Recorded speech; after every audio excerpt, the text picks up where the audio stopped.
दोस्तों नमस्कार, मैं हूं क्षितिज कांत और आप देख रहे हैं 4 PM न्यूज नेटवर्क। इस समय मैं राजधानी लखनऊ में हूं और इस समय आपको बता दूं जो मौजूदा स्थिति है मेरी भारतीय जनता पार्टी कार्यालय।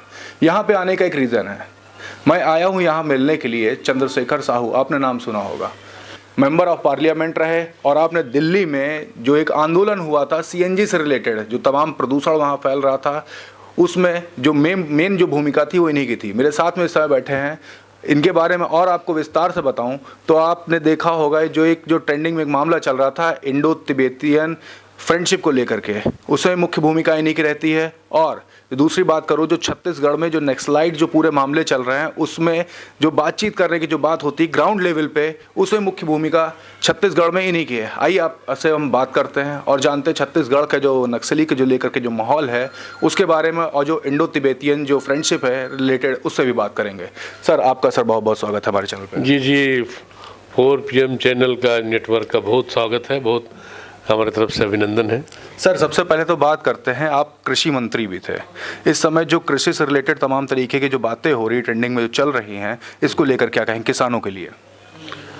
नहीं, देखिए, कृषि और ऋषि दोनों एक ऐसी संस्कृति जो एक दूसरे से जुड़ी हुई है।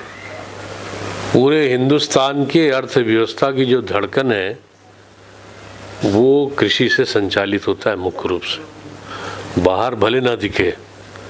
और इसीलिए पूरी दुनिया में आर्थिक मंदी का दौर चला, लेकिन भारत कृषि के कारण ही आर्थिक मंदी के दौरान भी अपनी अर्थव्यवस्था को बचाए रखा। जब पंजाब, हरियाणा, वेस्टर्न यूपी की जब बात करते हैं तो सबसे ज़्यादा बात होती है गेहूं की खेती को लेकर के। वहाँ किसान तमाम तरीके का भी आपने देखा आंदोलन, उसके बाद वापस लिया इन लोगों ने, उस संबंध में क्या कहेंगे? नहीं, देखिए, पंजाब और हरियाणा कृषि के मामले में निश्चित रूप से फॉरवर्ड रहे हैं और अनाज के उत्पादन में, विशेष तौर पे गेहूं के उत्पादन में बहुत अग्रणी है। लेकिन वहाँ की ज़मीन की स्थिति देखिए, जो रासायनिक उर्वरक हैं उसके इस्तेमाल की वजह से सबसे ज़्यादा कैंसर के मरीज प्रांतवार यदि देखा जाए जनसंख्या के हिसाब से तो पंजाब में सर्वाधिक। वहाँ एक कैंसर एक्सप्रेस चलती है जो दूरस्थ जालंधर के आगे से आके दिल्ली में पहुंचती है, कैंसर एक्सप्रेस के नाम से। तो एक बड़े चैलेंजेस वहाँ पैदा हो गया और इसीलिए कृषि क्षेत्र में क्या रिफॉर्म किया जाए, पूरे दुनिया की आबादी को और आबादी के पेट को भरने के लिए भारत के किसान अन्नदाता के रूप में सक्षम है, इसमें कोई दो मत नहीं है। अच्छा, अभी मैं बात करूँ छत्तीसगढ़ से, आप हैं छत्तीसगढ़ में, बात करता हूँ वहाँ आदिवासी एक पूरा तबका रहता है और वहाँ पर अगर मैं किसानी की बात करता हूँ, किसानी से वहाँ भी चलता हूँ, तो वहाँ पर एक मार्जिनल किसान होता है। तो मार्जिनल किसान को तमाम तरीके की जैसे समस्याएं होती है, जैसे इलिटरेसी होती है, तो उस इलिटरेसी के लिए जैसे आप कृषि मंत्री रहे, तो इस संबंध में मार्जिनल किसान को समझाने की, क्योंकि आप ग्राउंड लेवल पर भी रहे, तो क्या देखते हैं इस पर? नहीं, देखिए, सीमांत कृषक तो हमारे यहाँ सर्वाधिक है।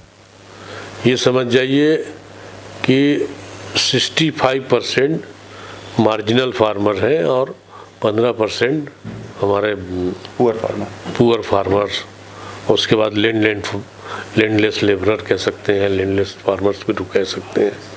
इस तरीके से सबसे ज़्यादा उनकी संख्या है और इसीलिए भारत सरकार का जो पूरा फोकस है प्रधानमंत्री नरेंद्र मोदी जी का, वो छोटे किसान, लघु किसान और सीमांत कृषक के लिए। और बहुत सारे जो स्कीम्स आए, ये जो किसान सम्मान निधि है, प्रधानमंत्री किसान सम्मान निधि, वो केवल उसको राशि से मत उसको नापिए, वो उस मार्जिनल फार्मर्स के सम्मान को बढ़ाता है, उसके आत्मविश्वास को बढ़ाता है कि मेरे लिए कोई सोच रहा है। और इसलिए सीमांत कृषकों को पहले मुख्य धारा में, और कृषि के साथ साथ उनको और भी क्या रोजगार के दूसरे संसाधन हो सकते हैं, पशुधन क्षेत्र में दूसरे जो के एलाइड काम हैं उसमें हमने प्रयास किया था। और हम अपने प्रदेश में एक अलग से बजट लाए थे, कृषि बजट के नाम से जी। कृषि बजट भी हमने प्रस्तुत किया अपने कार्यकाल में और उसमें हमने बजट का जो आकार है उसको बढ़ाया। वो बहुत सारे विभाग ऐसे हैं जो कृषि से जुड़े हैं, लेकिन अलग अलग विभाग के कारण किसानों के सामने समस्या आती है। ऋण लेने जाए तो सहकारिता विभाग तो और कई विभाग तो और कुछ जाए तो दूसरे विभाग, तो बिजली विभाग। तो हमने कहा कि एक जॉइंट हमारे सामने फाइनेंशियल एलोकेशन हो और वो कृषि बजट के नाम से प्रस्तुत हो। अच्छा भी, उसका प्रतिसाद भी अच्छा मिला। इसके बाद मैं ग्राउंड की आपके यहाँ की बात करता हूँ। जैसे आप के वहाँ बात करूँ, आदिवासी क्षेत्र एक बहुत बड़ा आदिवासी क्षेत्र होता है। वहाँ से देखते हैं कि ग्राउंड से ही ये जो नक्सलीज जो होते हैं, नक्सलाइट जो होते हैं, जो जुड़े होते हैं नक्सलवाद से, माओइस्ट होते हैं, इनको अपनी तरफ आकर्षित करने की कोशिश करते हैं। और आप ग्राउंड से जुड़े हुए हैं, तो इनको किस तरीके से समझाते हैं आप कि वो उनकी तरफ बरगला के न जाए? ये वास्तव में अब नक्सली विचारधारा जैसी कोई बात नहीं रह गई। शुरुआत में जो आंदोलन चालू हुआ था वो शोषण के खिलाफ, खासकर सरकारी जो तंत्र है और जो आदिवासी भोले भाले आदिवासी लूटे जाते थे, उसके खिलाफ उनको खड़ा किया गया था। लेकिन बाद में वो वसूली का एक बड़ा चैनल बन गया। तो अब हम लोग जो हमारे युवा आदिवासी हैं, आदिवासी भाई बहन हैं, उनको हमने एजुकेशन की तरफ मोड़ा। बीजेपी का फोकस पिछले 15 साल में आदिवासी क्षेत्र में, खासकर बस्तर में, एजुकेशन के लिए रहा। और आज हम इस कहने की स्थिति में हैं कि वहाँ के जो नक्सल पीड़ित परिवार के बच्चे हैं वो आईआईटी में प्रवेश कर रहे हैं। बिल्कुल। एक प्रयास हमारा विद्यालय है, संस्था है, वहाँ के बच्चे मेडिकल कॉलेज में, इंजीनियरिंग कॉलेज में और दूसरे प्रोफेशनल कॉलेज में है। और जो दक्षिण बस्तर का मेन मुख्यालय दंतेवाड़ा, माई दंतेश्वरी के स्थल है, उसको एजुकेशन हब के रूप में मान्यता मिली। तो एजुकेशन से जोड़ेंगे और उनके कल्चर को भी, उनकी अस्मिता को भी बरकरार रखेंगे, और साथ ही साथ नए जो समाज जमाने की हमारी चुनौतियां हैं उसको भी हम साथ रख के आपको उसकी जो सेपरेशन है, उनका जो बिलगाव की भावना है, कुछ लोग अपने स्वार्थ के लिए तय करते हैं, खासकर कुछ राजनीतिक दल जिसमें कांग्रेस प्रमुख है, उस भावना से कैसे उनको मुक्ति दिलाया जाए और फिर उनके रोजगार के साधन संसाधन बने, कनेक्टिविटी बढ़े। सबसे ज़्यादा शैक्षणिक एक प्रकार से संस्थान का वहाँ पर एक स्थापित किया गया और फिर कनेक्टिविटी बढ़ाई गई। वही इन लोगों को काफ़ी चुभा और इसलिए वो हमारे जितने पुल पुलिया हैं उसको उड़ाते हैं, स्कूल को ये करते हैं। इसके खिलाफ अब वहाँ के स्थानीय लोग खड़े हो रहे हैं। अच्छा, एक चीज़ अभी आपने जैसे दांतेवाड़ा और बस्तर जैसे एरियाज़ कैसे नाम लिया, इसको अगर पुराने टाइम पे अगर जाएं, मैं अगर अभी से 5 साल पहले जाता हूं तो उस समय एक नक्सल प्रभावित एरिया माना जाता था इसको, और अभी आपने कहा बहुत चेंजमेंट आया है। तो ये किस तरीके से आप इसको देखते हैं कि वहाँ ग्राउंड पे किस तरीके से आपने वर्क किया, थोड़ा सा इसके बारे में बताएं। नहीं, देखिए, एक तो संघ की जो एकल विद्यालय का जो कार्य है, संस्कार का कार्य है। शिक्षा का मतलब केवल डिग्री हासिल करना नहीं, संस्कार का कार्य, आदिवासी संस्कृति की रक्षा और उसके साथ साथ उनको और संस्कारित करने की बात, ताकि दूसरे लोग उनको साथ उस प्रकार से शोषण का और उसको शोषित करने का काम न कर सके। ये काम बहुत नीचे स्तर पे हुआ है, एकल विद्यालय, आश्रम विद्यालय, और जो उनके अपने कल्चर से जुड़ा हुआ है, कुल मिला के उनकी परंपरा से जुड़ा हुआ है। उनकी परंपरा, उनकी संस्कृति और आदिवासी अस्मिता, जनजातीय अस्मिता, ये तीनों को जोड़ के संयुक्त पहल ज़्यादा ज़रूरी ऐसा मैं मानता हूँ। उसके लिए जितना हो सका हमारे एजेंडा में तो वो है। अब वर्तमान वहाँ की कांग्रेस की सरकार है, उसमें उस एजेंडा में उसमें है कि नहीं मुझे मैं दावा नहीं कर सकता, लेकिन इसके तरफ अब अग्रसर हो रहे हैं। अच्छा, जैसे आपने अभी कहा कांग्रेस की वहाँ सरकार है और भारतीय जनता पार्टी की सरकार तो सेंट्रल में है, तो किस तरीके से आप विपक्ष के तौर पे कांग्रेस के काउंटर करते हैं? मुख्य रूप से तो भाई देखिए, वहाँ तो वित्तीय स्थिति खराब है। केंद्र के जितने पैसा मनरेगा केंद्र का है, जल जीवन मिशन केंद्र का है, अब वो सब एरिया, बस्तर इलाका हो, सरगुजा इलाका हो, दूसरे जनजाति क्षेत्र हो, सब में बहुत फंडिंग हो रहा है।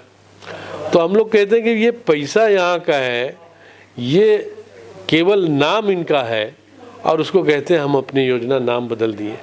हमारे यहाँ आयुष्मान योजना चालू हुई और भारत के प्रधानमंत्री जी स्वयं उस क्षेत्र में गए, दंतेवाड़ा जो हमारा मुख्यालय है उससे कुछ दूर जाके, और उन्होंने जो स्वास्थ्य क्षेत्र का सबसे बड़ी योजना आयुष्मान 5 लाख की, वही लॉन्चिंग किया उन्होंने, वही लॉन्चिंग किया। तो हमारा वही कहना है कि केंद्र सरकार की योजनाओं को आप पूरी तरीके से लागू करें, आप अपना भूमिका निभाएं, और प्रदेश सरकार केवल घोषणा करके, केवल ये कह के कि भाई हमको पैसा नहीं मिल रहा है, हमको दिया नहीं जा रहा है, हमारे साथ ऐसा किया जा रहा है, हमारे साथ पक्षपात किया जा रहा है, ये जो एक प्रकार से राजनीतिक प्रलाप है उसको बंद करके आप लोगों के प्रति अपनी जवाबदेही निभाएं, ये हम लोग का मुद्दा रहता है। अच्छा, एक प्रश्न और जो भी बिल्कुल ट्रेंडिंग में ही अभी चल रहा है, आप यूपी में आए हुए हैं, एक चीज़ देख रहे हैं लाउड स्पीकर विवाद जो चल रहा है, तो अभी देख रहे हैं कि 5 बार हनुमान चालीसा पढ़ने की बात हो रही है। तो क्या एक नया दौर शुरू होने वाला है भारत में कि जब मॉर्निंग में उठेंगे और शाम तक के 5 बार, जैसे नमाज जैसे पढ़ी जा रही थी उस तरीके से 5 बार अब हनुमान चालीसा का पाठ सुनना ही देगा? नहीं, ये तो वास्तव में हमारे एक सांस्कृतिक पुनरुत्थान की बात है। हम अपनी क्षमता को कैसे बेहतर ढंग से बढ़ाएं ताकि अपने जो सामने हमारा निहित या हमारा जो कर्तव्य है उसको पूरा कर सकें। कैसे करेंगे हम? हमको अंदर से शक्ति चाहिए। ये जो युग है ज़बरदस्त प्रदूषण और सारा, उस दौर से आपको निकल के काम करना है, जटिलताएं बहुत है। तो जीवन प्रबंधन जिसको कह सकते हैं, लाइफ मैनेजमेंट, आप मैनेजमेंट के कोर्सेज MBA और दूसरे IIM में सिखाते हैं, तो उसी तरीके से जीवन प्रबंधन का काम हनुमान जी करते रहे हैं, उसको आप धरातल पे उतारे हैं, तो बहुत अच्छी बात है।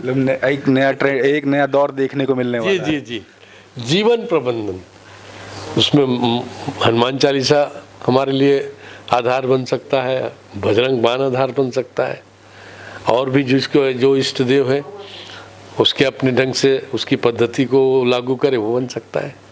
इसके बाद आपसे जानना चाहता हूँ, जब इंडो तिब्बतियन जब मैत्री की बात आती है तो सबसे पहले नाम आपका लिया जाता है, इस संबंध में क्या कहना चाहते हैं? देखिए, तिब्बत वास्तव में कभी चीन का क्षेत्र नहीं रहा।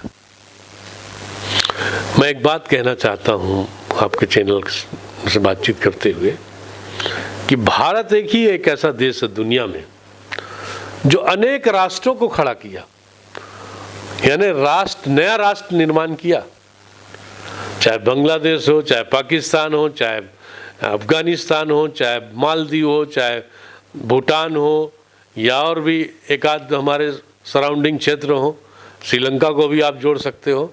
उसके बाद भी भारत स्थिर है और दुनिया को विश्व गुरु के रूप में एक प्रकार से जागरूक कर रहा है। और दूसरे देश जो अनेक राष्ट्रों को, अनेक देशों को उन्होंने हड़पा है, चाहे वो चाइना हो, ग्रेट चाइना भले कह रहा है, लेकिन वो तो सीमित था अपने दीवारों के भीतर। वो चाइना के विस्तारवादी नीतियों को रोकना है, तो तिब्बत को हम आज़ाद देखना चाहते हैं, क्योंकि तिब्बत उनके हिस्सा नहीं रहा है। और पूरे चाइना का जो 30% जल है, जल स्रोत, वो तिब्बत से जुड़ा है। ब्रह्मपुत्र नदी वहाँ का है, और भी जो मुख्य नदियाँ वहाँ के बड़ी बड़े जो जल स्रोत हैं वहाँ से। तिब्बत यदि अलग होता है और तिब्बत को आज़ादी मिलती है, तो चाइना को आर्थिक रूप से भी और भौगोलिक रूप से भी घेरा जा सकता है। तो ये हमारा भारत तिब्बत सहयोग मंच का मुख्य लक्ष्य है, तभी भारत के सुरक्षा की गारंटी होगी। भारत की सुरक्षा की गारंटी तिब्बत से जुड़ा हुआ है। ये हम 2 दिन में आज इसी विषय पर बातचीत कर रहे थे। हमारे माननीय इंद्रेश जी और संघ का भी जो एजेंडा है उसको सब लोगों के माध्यम से लागू करने की बात, लोगों के कार्यकर्ताओं को जोड़ने की बात। कैलाश मानसरोवर कभी चाइना के उसमें रहा नहीं, लेकिन अब वो चाइना के आधिपत्य में है। तो उसकी मुक्ति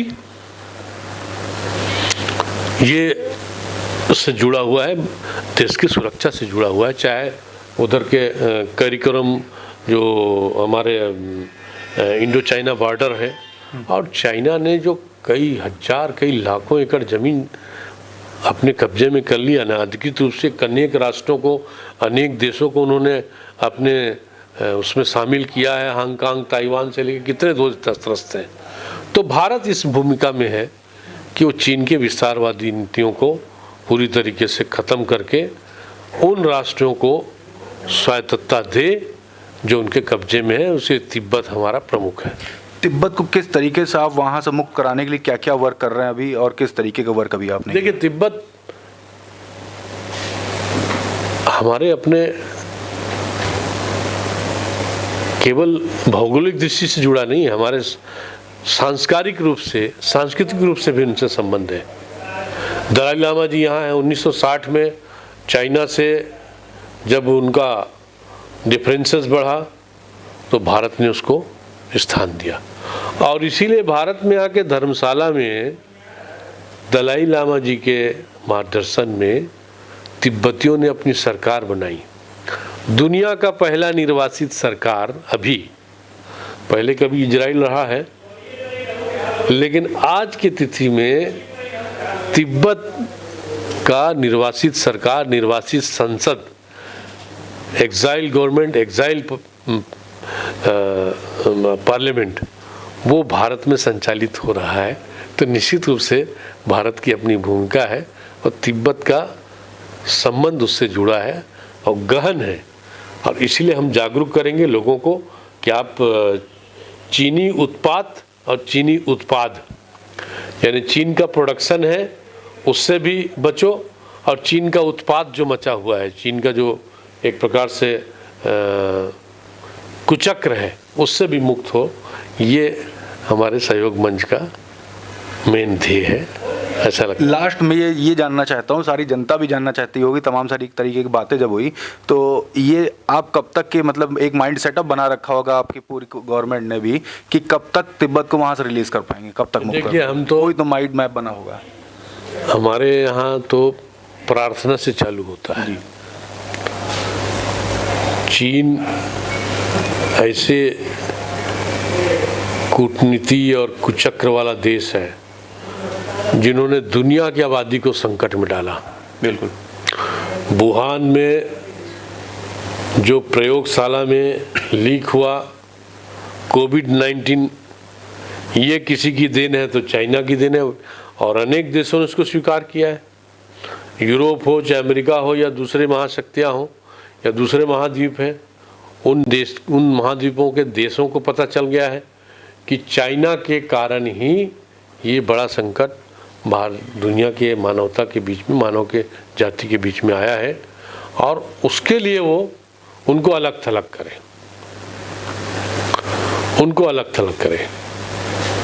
मुझे लगता है इस विषय को लेकर हम ज़्यादा से ज़्यादा लोगों के बीच में जाएंगे, उनसे वहाँ से जो उत्पादित माल है यहाँ जो बिकता है उस पर यदि आम लोग, उपभोक्ता सचमुच में उसका बहिष्कार करते हैं तो उसका असर होगा कि चाइना को होश में आएगा और वो अपने हद में रहेंगे, हद में रहेगा, अपनी सीमा से बाहर नहीं निकलेंगे। धन्यवाद। आप चंद्रशेखर साहू जी को सुन रहे थे। लास्ट में एक मैसेज दिया है कि चाइना के जो माल हैं, वो जो उत्पाद वहाँ से हो रहा है, इंडिया में जितने भी लोग रह रहे हैं उसको खरीदना या फिर उसको स्वीकार करना बंद करें। तमाम तरीके की बात हुई, ग्राउंड से जुड़े हुए नेता हैं, तमाम तरीके की बात हमारे बीच में रखी। कैसी लगी आपको कमेंट बॉक्स में लिख करके बताएं, और जुड़े रहें 4PM न्यूज़ नेटवर्क के साथ। ऐसे ही जुड़े हुए धरातल से जुड़े हुए नेताओं से मैं आपको मिलवाता रहूँगा और जाऊँगा, आपके मुद्दों की बात भी करूँगा। मैं क्षितिज कांत, कैमरा पर्सन शुभम के साथ 4PM न्यूज़ नेटवर्क के लिए। धन्यवाद।